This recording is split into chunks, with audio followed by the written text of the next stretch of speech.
A study trip to Western Australia introduced the concept of windrow burning to New South Wales farmer Chris Roche. Like many farming systems in central and northern New South Wales, the Gulargambone farmers' 3,200 hectares had evolved to be based on continuous cropping and zero tillage, thereby increasing pressure on herbicides used in crop. A lot of our country doesn't have big weed numbers, and we want to keep it that way.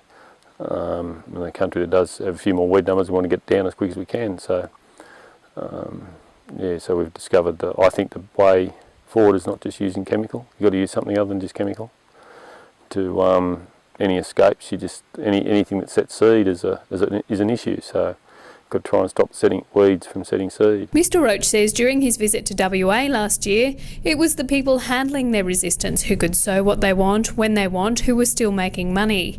For him, this emphasised the need to keep on top of weed numbers, and windrow burning appealed to him as a cost-effective way to do this. We've only burnt, we only did it last year for the first time. We did it in a paddock of barley, a paddock of wheat and a paddock of lupins.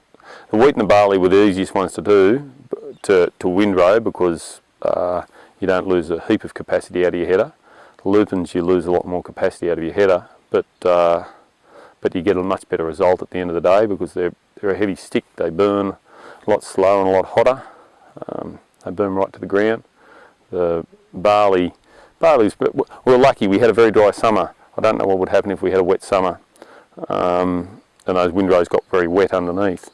The tricks that I learnt from the little bit I've done is you've got to get the windrow burning slowly.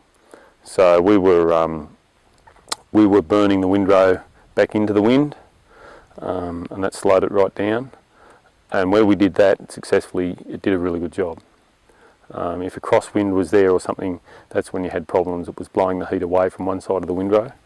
But on the whole, I'm very happy with it, with the way it worked.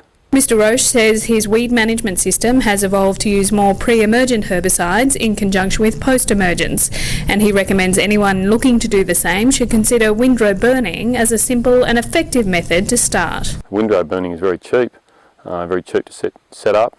As I said before, you do lose capacity with your header, but if you pick and choose your paddocks and stay on top of things so you're not having to do your whole property, it's when you start having to do big acres out here that the biggest issue is you lose capacity out of your header to a certain extent. And over here, the name of the game is getting that crop off as quick as you can. So there's rain on the mat, you're not going to windrow burn, you're just going to get into it.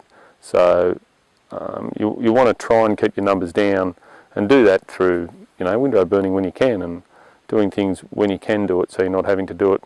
Being proactive instead of trying to have a reactive approach to the problem. It's probably the best way of putting it.